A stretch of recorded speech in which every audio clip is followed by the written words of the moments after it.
মাঠের লড়াইয়ে নামার আগে ইংল্যান্ডের লড়াইয়ের বাঁশি যেন অনেক আগেই বেজে উঠেছে। রাউন্ড অফ 16-এ মেক্সিকোর মুখোমুখি হওয়ার আগেই বজ্রঝড়ের সংখ্যা, পাহাড়ি উচ্চতার শারীরিক চাপ, হোটেলের নিরাপত্তা আর নিদ্রাহীনতার আশঙ্কাও সমান প্রতিদ্বন্দ্বী হয়ে উঠেছে।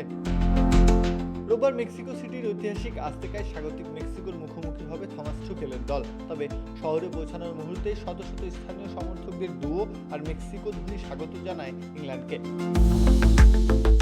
এর আগে একই শহরে ইকুয়েডরের ফুটবলারদের রাতভর হর্ন, লাউডস্পিকার ও মোটরসাইকেলের শব্দে বিরক্ত করার অভিযোগ উঠেছিল।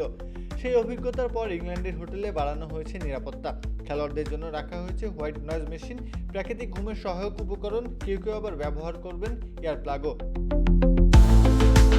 তবে ইংরেজদের সবচেয়ে বড় পরীক্ষার নাম প্রকৃতি। ম্যাচের আগে ফিফা ঝড়ের আশঙ্কায় কিক অফ 6 ঘন্টা এগিয়ে আনার কথাও ভেবেছিল।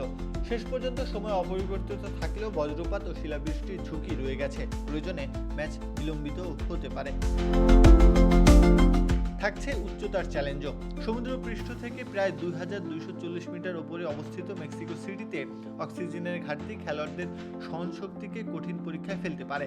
বিশেষজ্ঞদের মতে এমন উচ্চতায় সর্বোচ্চ অ্যারোবিক সক্ষমতা প্রায় 10% পর্যন্ত কমে যেতে পারে। বিপরীতে মেক্সিকোর টুর্নামেন্ট জুড়ে উচ্চতায় খেলায় স্বাভাবিক সুবিধা পাচ্ছে। এর সঙ্গে যোগ হয়েছে গোপন কৌশল ফাঁস হওয়ার সংখ্যা। ব্রিটিশ সংবাদ মাধ্যমের দাবি, সম্ভাব্য নজরদারি এড়াতেই ইংল্যান্ড শেষ মুহূর্ত পর্যন্ত যুক্তরাষ্ট্রের ক্যাম্পে অনুশীলন চালিয়ে গেছে। প্রত্যহ কাব্য, খেলা ৭১।